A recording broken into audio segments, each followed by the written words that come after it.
E então, como nós mencionámos no nosso programa, não é verdade? Estamos aqui com a Beatriz Costa Zurita e com a Juliana Trenti. Acho que acertei nos nomes. Pronto. Sim. E vamos dar-lhes boas-vindas aqui no Manhã GTV. São muito bem-vindas, muito bom dia. Bom dia. Muito obrigada por Obrigada por estarem aqui receberem. connosco. Podemos começar pela Beatriz e depois vamos à Juliana. Sim, sem dúvida. Beatriz, veio de Aveiro, certo? Sim. Para mim, se eu não estivesse em Lisboa, Aveiro seria um bom sítio para viver, eu acho. E tem toda a razão, porque é ótimo, nasci, cresci lá, portanto só saí mesmo quando fui para a universidade e realmente é delicioso. Só não voltei porque ainda não calhou, mas é sem dúvida uma cidade deliciosa. Deliciosa. E sempre gostou de trabalhar com, enfim, com decoração de interiores e arquitetura, foi sempre algo que lhe chamou a atenção? Sim, eu gostava mais da parte da arquitetura, não é? De desenhar as plantas, de uma possível casa, desde pequenina. Mas não tinha essa aspiração, ou se calhar não conseguia identificar que seria arquiteta ou que era isso que eu queria. Mas, no fundo, com o passar dos anos, realmente percebi que era uma coisa que gostava muito e enverdei. E fui para a universidade já com muita vontade e com a certeza absoluta que era isso que queria fazer.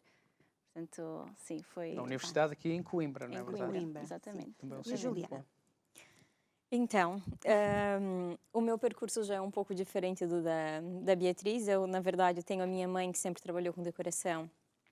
E, então, essa paixão e esse conhecimento pela área surgiu daí. Porque nasceu no Brasil. Sim, sim. Nasci e vivi no Brasil até os 23, 24 anos. Acho que foi quando eu vim para cá, em 2010. E... Entretanto, entre terminar a escola e entrar para a universidade, eu não entrei para a arquitetura.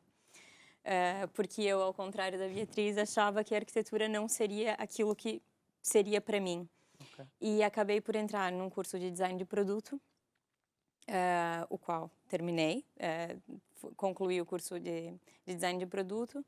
E depois, quando fui a Milão para fazer o curso de interiores, é que percebi que não, eu queria mesmo era trabalhar com a parte de interiores e para ser uma profissional independente ia para a arquitetura e ia começar então uma nova jornada no curso de arquitetura e pronto, então foi um caminho um pouco desviado, mas muito complementar que hoje sim, é muito importante no trabalho que nós desenvolvemos.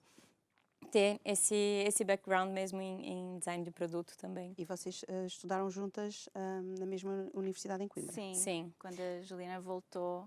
Sim, quando eu vim para cá em 2010, sim, eu já tinha cursado 1 ano e meio de arquitetura no Brasil e vim num programa de intercâmbio e pronto, já passaram 10 anos. Ficou. Gostei, como se pode perceber. Ok. E acabei por pedir transferência para cá e desde então, sim, pronto, somos colegas de universidade, do comboio, porque eu também vivia em Aveiro enquanto estudava em Coimbra. E no último ano eu voltei para Aveiro, acho que foi sim, e nós fazíamos as viagens juntas e a amizade acabou por crescer e percebermos muitas as sintonias que nós temos em relação ao trabalho. Ou seja, é um projeto onde além de profissionalismo existe a amizade. Sim, sem dúvida. É a base. Pela amizade, sim. E foi fácil a transição de estar lá a estudar, iniciar a arquitetura lá e depois vir para aqui? Foi fácil? Não, não foi nada fácil. Porque o estilo que se espera de um arquiteto... são realidades muito diferentes, não é? A minha cidade no Brasil, hoje o último prédio que está construído na minha cidade tem 83 andares. Então são estilos muito diferentes de trabalho e então essa transição, essa mudança e essa forma de ver a arquitetura aqui é que me apaixonou muito e fez com que eu pensasse que realmente valeria a pena ficar e concluir o curso aqui, porque eu me identifiquei muito. Pronto, não existe um certo, um errado, um mais difícil, um mais fácil. São formas diferentes, né? E eu me identifiquei muito com o que estava a ser desenvolvido aqui. O que a apaixonou mais aqui? Na altura poética por trás da arquitetura. Eu pensava que era o frio. Também. Porque Sabe que eu não, também não lido muito bem com o calor. É verdade. É verdade. Surpreendentemente. isso é uma raridade. É. Os meus amigos do Brasil, uma pessoa sopra neles já ficam constipados. Quase. Não. Pronto, como sabem, sou do sul do Brasil, né? Então, tenho fotos na neve na cidade onde eu nasci. Ah, ok. Por isso, assim, É um, invernos curtos, mas rigorosos. Então, nós já estamos, assim, habituados. Mas, realmente, eu não lido muito bem com o calor, não. Mas, realmente, a forma de ver a arquitetura, essa poética por trás, o raciocínio todo por trás da arquitetura e da produção da arquitetura, aqui fez muito sentido para mim. Então, achei que era uma boa ideia continuar e seguir o meu percurso aqui. Mesmo as formas como se constrói as casas, mesmo o interior delas, é bem diferente do que se faz no Brasil, por exemplo, não é? Sim. A cultura é muito importante na construção dos espaços, não é? Porque, por exemplo, enquanto no Brasil não conheço quem tenha um problema em você entrar em casa, abrir a porta e estar logo na sala de estar. Aqui a gente sabe que um hall de entrada, que não se tenha muita vista para dentro, que as janelas da frente não podem... São, assim, algumas dinâmicas culturais que a gente tem que aprender, mas isso tudo é... e mesmo relativamente à construção, não é? Sim, não, sem falar na própria construção, porque Isolamento, caixilharia, não é? Que no Brasil é muito diferente por causa das condicionantes térmicas, não é? É muito diferente trabalhar lá e trabalhar aqui, mas sim. Sim. Então, neste projeto do Mio Studios, temos de dizer que a Beatriz apaixonou-se mais pela parte da arquitetura, certo?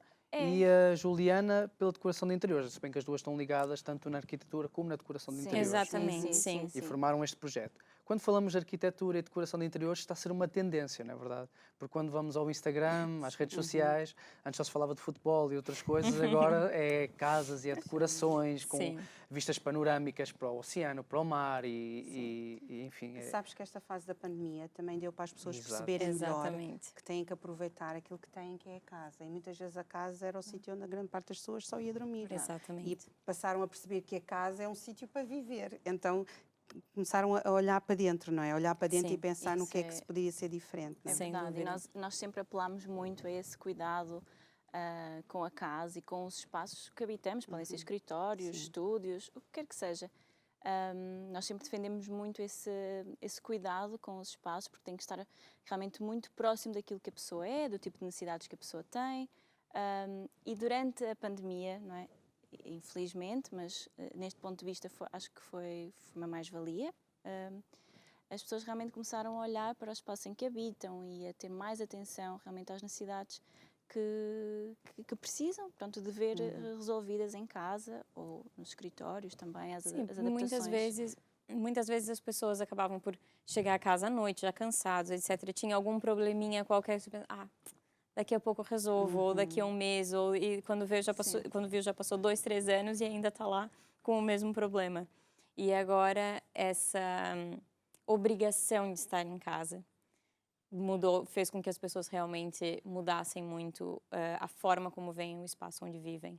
E isso, para nós, finalmente é um... que bom, percebam realmente, porque é um espaço muito importante. E não só as casas, mas até teve um estudo que nós vimos há algum tempo que nós passamos 84% da nossa vida em espaços fechados. E se a gente passar 84% do tempo em espaços sem qualidade, vai nos afetar. realmente é muito importante nós termos em atenção pronto, o nosso entorno, não é? Tudo que... Porque muitas vezes as pessoas pensam, não tem mal, é só ter umas paredes, a gente põe ali qualquer coisa e fica funcional. Tem que ser um sítio onde a gente chega a casa e gosta de estar. Não é? Que nos apaixona, não precisa de ser coisas... cada um tem a sua maneira de ser, o seu estilo, mas que a gente entre em casa e que sinta está descansado, está em casa, tem aquilo que precisa, está adequado à pessoa, não é? Exatamente. E a parte da arquitetura também faz isso, não é?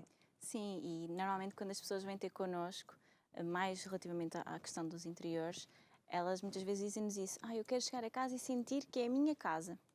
Pronto, no fundo, é um bocadinho esse trabalho que nós tentamos fazer e foi como disse, é muito subjetivo, os gostos são subjetivos, portanto não há um certo e um errado, então nós tentamos realmente fazer um percurso com o cliente de forma que ele chegue a uma solução que funcione para ele, para a família, portanto é um bocadinho esse nosso trabalho nos interiores. É porque, na verdade, nós vemos sempre as plantas, principalmente quando você vai comprar apartamentos, ou onde tem a sala de estar, a sala de jantar, a cozinha.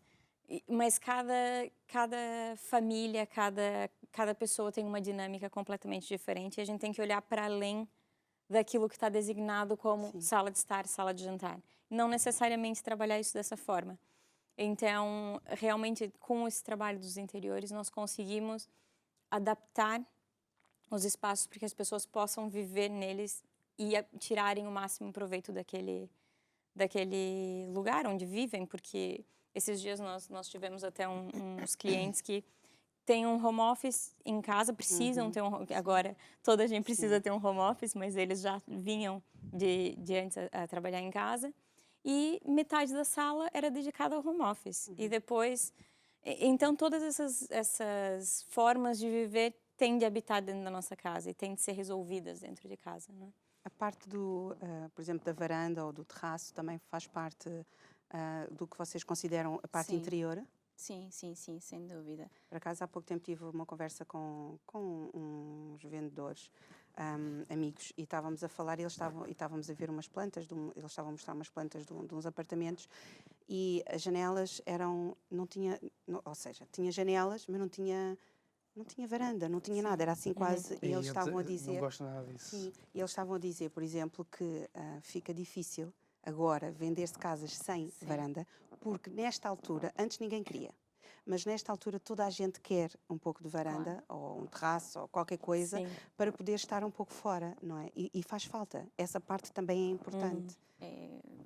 Para mim é extremamente importante, faz parte dos meus fatores de decisão, até na procura de uma casa, para mim, é realmente um fator decisivo ter um espaço exterior, seja ele uma varanda, um terraço, porque realmente é um complemento da casa durante os meses de inverno, ou pelo menos enquanto chove, não são tão utilizáveis, mas são realmente um espaço em que a pessoa pode criar até uma dinâmica um bocadinho diferente, às vezes fazer uma coisa, sair um bocadinho da rotina, fazer um jantar na varanda, ou cria realmente um momento disruptivo no dia-a-dia da casa, eu acho. E nós integramos sempre nos nossos projetos, nós incluímos sempre as varandas, sim, um estudo. Mas eu e a Beatriz, nós sempre temos algumas visões assim um pouquinho diferentes, e para mim a varanda já não é um fator decisivo, mas pronto, é sempre engraçado nós termos essas mas isso é bom, pequenas porque assim acabam por se complementar as duas, exatamente, não é? exatamente. E como é que surgiu esta ideia do Mio Studios?